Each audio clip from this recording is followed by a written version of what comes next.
Assalamu alaikum and a very good afternoon to all of you. We had speakers after speakers who have emphasized on branding. And more or less, if you see the Congress, it has been woven around branding, and somewhere we have missed marketing. So it will be correct to start with where exactly the branding started with. Most of you will be familiar that this word comes from UK. Dictionary is generally first written by them only.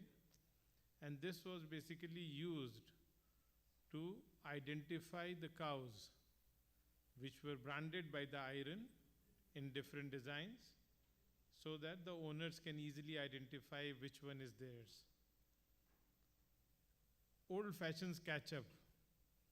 Most of you in this room will be eating pizzas. Pizza was discovered, or pizza was invented to feed the people at the beginning of the industrialization.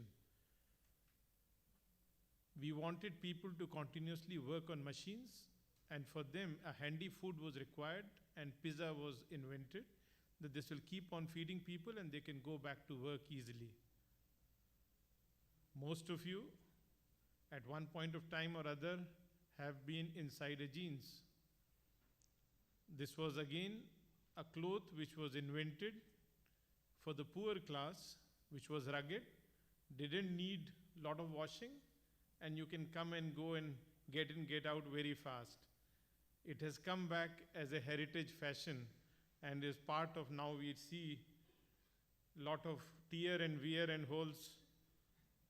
And the more it is, the more youthful you are. So somehow I'll be taking you through the same journey, but one thing has changed. Today we have talked about branding, we have talked about marketing, but to whom? All this exercise, if you see today younger generation, and I realized it when my son walked in with the t-shirt, "My father is my ATM." Then suddenly I realized that yes, it is the purchasing power which makes the difference. So ultimately today the purchasing power is with a generation called millennials, which were Generation Y. The people who were born in 1980s up to 2000, and then Generation Z started. Today, they are in decision-making positions, they are in key positions, and they are the people who have that extra cash to spend. We'll be talking about them. Message is your logo sending? How visible is your brand in the marketplace? How large is your network? How much are you doing to increase your market share? Are you maximizing your full potential? Now, social media, definitely, I am very sure that everybody in this room is on social media, otherwise he is anti-social. You can't live without internet. If you are there and you have not announced it on the net, that means nobody knows what you are doing. That's the happening place, and on an average it is said that 2 hours 22 minutes is the minimum time, and on a daily basis, that we spend on social media. If you don't understand how to take advantage of internet influence engines, then many of your prospects and customers will not find you. They will not hear about you, and they will not buy from you. You literally cannot afford to ignore the internet any longer. 97% of all consumers now use the internet when researching products or services in their local area. The new word of mouth is online social media like Yelp, Facebook, and Twitter, which have more than 750 million members combined, including people who could become fans of companies like yours and recommend your products and services to their friends and followers. So let's ask a few questions about your business. Is your company, product, or service easy to find online? Are you active in all the online places where your target customers hang out? In other words, can they connect with you on their turf? No? then the biggest question is, why not? Marketing online isn't an option anymore. It's a requirement. Your prospects and customers are searching on Google, Yelp, Facebook, YouTube, and all sorts of influence engines you probably haven't heard of.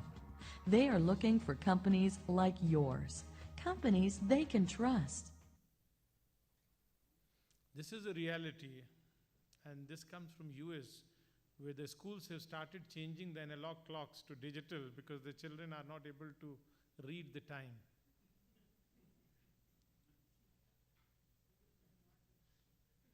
This is the generation we are talking about.